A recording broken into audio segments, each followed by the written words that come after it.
Hello friends, welcome back to Asha's creativity. ಇಲ್ಲಿ ನಾನು 0.75 mm crochet ತೊಗೊಂಡಿದ್ದೀನಿ. ಹಾಗೆ 8 ಎಳೆ ದಾರ ತೊಗೊಂಡಿದ್ದೀನಿ. ದಾರನ ಮೊದಲು ಬಟ್ಟೆಗೆ ಲಾಕ್ ಮಾಡ್ತಾ ಇದ್ದೀನಿ.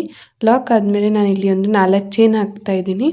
ನಿಮಗೆ ಇದು 6 ಎಳೆ ದಾರ ಮಾಡೋದು ಹೇಗೆ ಅಂತ ಗೊತ್ತಿಲ್ಲ ಅಂತಂದರೆ ನನ್ನದೊಂದು ವಿಡಿಯೋ ಇದೆ, ಅದನ್ನು ನೋಡ್ಕೊಂಡು ನೀವು ಕಲ್ತ್ಕೋಬೋದು. ಈ 4 ಚೈನ್ ಆದಮೇಲೆ ನಾನೀಗ ಲಾಕ್ ಮಾಡ್ಕೊತಾ ಇದ್ದೀನಿ. ಮತ್ತು ಲಾಕ್ ಆದಮೇಲೆ ಈಗ ನಾನು ಇಲ್ಲಿ ಡೈರೆಕ್ಟಾಗಿ ಟ್ರಿಪಲ್ ಕ್ರೋಶೆ ಹಾಕ್ತೀನಿ ಬಟ್ಟೆಗೆ. ಅದು ಸ್ವಲ್ಪ ಡಿಸ್ಟೆನ್ಸ್ ಬಿಟ್ಕೊಂಡು ಹಾಕಬೇಕಾಗತ್ತೆ. ನೋಡಿ, ಈ ಥರ ಟ್ರಿಪಲ್ ಕ್ರೋಶೆ ನಿಮ್ಗೆ ಆಗಲೇ ಗೊತ್ತೇ ಇದೆ ಅಂತ ಅನಿಸುತ್ತೆ. ನೋಡಿ, ಈ ಥರ ಟ್ರಿಪಲ್ ಕ್ರೋಶೆ ಹಾಕ್ತಾಯಿದ್ದೀನಿ. ಡಬಲ್ ಕ್ರೋಶೆನೂ ಹಾಕ್ಬೋದು, ಬಟ್ ಈ ಡಿಸೈನ್ಗೆ ಟ್ರಿಪಲ್ ಕ್ರೋಶೆನೇ ಹಾಕೋಬೇಕು. ನೋಡಿ, ಈ ಥರ ಟ್ರಿಪಲ್ ಕ್ರೋಶೆ ಹಾಕೊಳ್ಳೋದಾದಮೇಲೆ ನಾನು ಇಲ್ಲಿ ಒಂದು 3 ಚೈನ್ ಹಾಕೋತಾ ಇದ್ದೀನಿ. ನೋಡಿ, ಇದು 2 ಆಯಿತು, 3 ಚೈನ್ ಆಯ್ತು. ಈಗ 3 ಚೈನ್ ಆದಮೇಲೆ ಈ ಟ್ರಿಪಲ್ ಕ್ರೋಶೆಗೆ ನಾನು 8 ಸಲ ಡಬಲ್ ಕ್ರೋಶೆ ಹಾಕ್ತಾ ಹೋಗ್ತೀನಿ. ಈ ಚೈನ್ನು ಫಸ್ಟ್ಗೆ ಏನು ಚೈನ್ ಹಾಕಿರ್ತೀವಲ್ವ ಅದನ್ನು ಒಂದು ಡಬಲ್ ಕ್ರೋಶೆ ಅಂತ ಕನ್ಸಿಡರ್ ಮಾಡಿ, ಕಂಬ ಅಂತಲೂ ಹೇಳ್ತೀವಿ, ಒಂದು 8 ಆಗೋಷ್ಟು ಹಾಕಬೇಕು. ಅಥವಾ ನಿಮ್ಮದು ಟ್ರಿಪಲ್ ಕ್ರೋಶೆ ಕಂಪ್ಲೀಟ್ ಆಗೋವರೆಗೂ, ಕಂಪ್ಲೀಟಾಗಿ ಫಿಲ್ ಆಗಬೇಕು ಅಲ್ಲಿವರೆಗೂ ನೀವು ಈ ಥರ ಡಬಲ್ ಕ್ರೋಶೆ ಹಾಕ್ತಾ ಹೋಗಬೇಕು. ಡಬಲ್ ಕ್ರೋಶೆ ಇದು ಸಿಂಪಲ್ ಆಗಿದೆ ಅಂತ ನಾನು ಇಲ್ಲಿ ಫಾಸ್ಟಾಗಿ ತೋರಿಸ್ತಾ ಇದ್ದೀನಿ. ಡಬಲ್ ಕ್ರೋಶೆ ಎಲ್ರಿಗೂ ಗೊತ್ತೇ ಇದೆ. ಸೊ ನೋಡಿ, ಈ ಥರ ಕಂಪ್ಲೀಟ್ ಅದು ಟ್ರಿಪಲ್ ಕ್ರೋಶೆ ಸ್ಟಾರ್ಟಿಂಗ್ ಏನು ಹಾಕಿರ್ತೀವಲ್ವ ಅದು ಕಂಪ್ಲೀಟ್ ಆಗೋವರೆಗೂ ಈ ಥರ ಡಬಲ್ ಕ್ರೋಶೆಯಿಂದ ಫಿಲ್ ಮಾಡ್ಕೋಬೇಕು. ಇದೊಂಥರ ಸ್ಲ್ಯಾಂಟೆಡ್ ಆರ್ಚ್ ಬರುತ್ತೆ.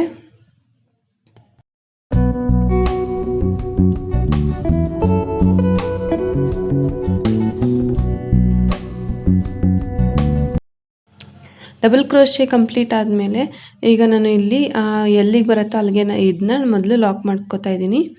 ನೋಡಿ, ಈ ಥರ ಲಾಕ್ ಮಾಡ್ಕೋಬೇಕು. ಲಾಕ್ ಮಾಡ್ಕೊಳ್ಳೋದಾದಮೇಲೆ ನಾನು ಈಗ ಚೈನ್ಸ್ ಹಾಕ್ತೀನಿ. ನೋಡಿ, ಒಂದು 8 ಚೈನ್ಸ್ ಹಾಕ್ತೀನಿ.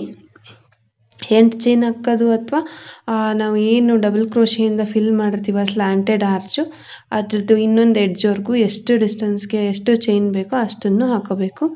ನನಗೆ ಇಲ್ಲಿ 8 ಮಾತ್ರ ಸಾಕು ಅಂತ 8 ಹಾಕೋತಾ ಇದ್ದೀನಿ. ನೀವು ಅತಿ ಕಮ್ಮಿ ಹಾಕಿದ್ರೂ ಅದು ಡಿಸೈನ್ ಚೆನ್ನಾಗಿ ಬರಲ್ಲ. ನೋಡಿ, ಫಸ್ಟ್ಗೆ ಏನು ಚೈನ್ ಹಾಕಿರ್ತೀವಲ್ವ ಅಲ್ಲಿಗೆ 3 ಚೈನ್ ಹಾಕಿರ್ತೀವಲ್ವ ಅಲ್ಲಿಗೆ ಲಾಕ್ ಮಾಡ್ಕೋತಾ ಇದ್ದೀನಿ.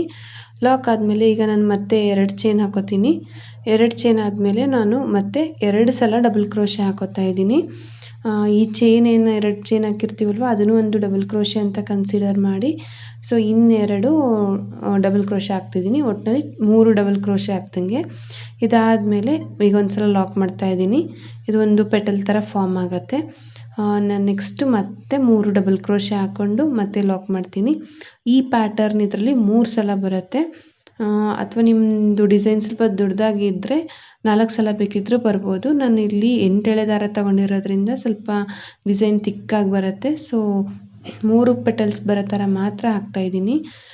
2ನೇ ಪೆಟಲಲ್ಲೂ 3 ಸಲ ಡಬಲ್ ಕ್ರೋಶೆ ಕಂಪ್ಲೀಟ್ ಆಯಿತು. ಈಗ ನಾನು ಮತ್ತೆ ಲಾಕ್ ಮಾಡ್ತಾ ಇದ್ದೀನಿ. ನೋಡಿ, ಈ ಥರ ಲಾಕ್ ಮಾಡಿ ಮತ್ತೆ 3 ಸಲ ಡಬಲ್ ಕ್ರೋಶೆ ಹಾಕೋಬೇಕು. ನೋಡಿ, ಈ ಥರ ಸ್ವಲ್ಪ ಎಳೆ ಬಿಟ್ಕೊಳ್ಳುತ್ತೆ. ಸ್ವಲ್ಪ ಪ್ರಾಕ್ಟೀಸ್ ಮಾಡಿದರೆ ನಿಮಗೆ ಈಸಿಯಾಗಿ ಹಾಕೋದು ಕಲಿಬೋದು. ತುಂಬ ಚೆನ್ನಾಗಿದೆ ಈ ಡಿಸೈನು. ಇದರಲ್ಲಿ ಒಂದು ಈ ಪ್ಯಾಟರ್ನು ಮತ್ತು ಒಂದು ಕುಚ್ಚು ಬರೋ ಥರ ಹಾಕಬೇಕು ಅಂತ ತೋರಿಸ್ಕೊಡ್ತಾ ಇದ್ದೀನಿ ಈಗ. ನೋಡಿ, ಈ ಥರ ಈ 3ನೇ ಪೆಟಲ್ಗೂ 3ನೇ ಡಬಲ್ ಕ್ರೋಶೆ ಹಾಕ್ತಾಯಿದ್ದೀನಿ. 3 ಮಾತ್ರ ಹಾಕೋಬೇಕು ಈ ಡಿಸೈನ್ಗೆ. ನೋಡಿ, ಈ 3ನೇದ್ದು ಡಬಲ್ ಕ್ರೋಶೆ ಆಯಿತು. ಈ ಡಬಲ್ ಕ್ರೋಶೆ ಆದಮೇಲೆ ನಾನು ಅದು ಎಷ್ಟು ಡಿಸ್ಟೆನ್ಸಿಗೆ ಬರುತ್ತೋ ನೋಡಿಕೊಂಡು ಅಲ್ಲಿಗೆ ಲಾಕ್ ಮಾಡ್ಕೊಳ್ತಾ ಇದ್ದೀನಿ. ನನ್ನ ದಾರ ಕೂಡ ಖಾಲಿ ಆಯಿತು. ಸೊ ನಾನು ಇಷ್ಟೇ ಡಿಸೈನ್ನ ನಾನು ತೋರಿಸ್ಕೊಡ್ತಾ ಇದ್ದೀನಿ. ನೋಡಿ, ಆಮೇಲೆ ನಿಮ್ಗೆ ಈ ಥರ ಡಿಸೈನ್ ಹಾಕೋವಾಗ ದಾರ ಮಧ್ಯದಲ್ಲೇ ಖಾಲಿ ಆದರೆ ಏನು ಮಾಡಬೇಕು ಅಂತಲೂ ಒಂದು ವಿಡಿಯೋ ಹಾಕಿದ್ದೀನಿ. ನೀವು ಆ ವಿಡಿಯೋ ನೋಡಿದರೆ ನೀಟಾಗಿ ನೆಕ್ಸ್ಟ್ ದಾರನ ಅಟ್ಯಾಚ್ ಮಾಡ್ಕೋಬೋದು. ನೋಡಿ, ಇದು ಲಾಕ್ ಆಯಿತು. ಲಾಕ್ ಆದಮೇಲೂ ನಾನು ಮತ್ತೆ 5 ಚೈನ್ ಹಾಕಿ ಕಂಟಿನ್ಯೂ ಮಾಡಬೇಕಿತ್ತು, ಬಟ್ ದಾರ ಖಾಲಿ ಆಯಿತು. ಸೊ ಈ ಡಿಸೈನ್ ನಿಮ್ಗೆ ಅರ್ಥ ಆಯ್ತಲ್ವಾ? ಸೊ ಈ ಡಿಸೈನ್ ನಿಮಗೆಲ್ಲ ಇಷ್ಟ ಆಗಿದೆ ಅಂತ ಅನ್ಕೋತೀನಿ. ಇಷ್ಟ ಆಗಿದ್ದರೆ ದಯವಿಟ್ಟು ಲೈಕ್ ಮಾಡಿ, ಕಮೆಂಟ್ ಮಾಡಿ, ಹಾಗೆ ನಿಮ್ಮ ಫ್ರೆಂಡ್ಸ್ ಜೊತೆ ಶೇರ್ ಮಾಡಿ. Thank you.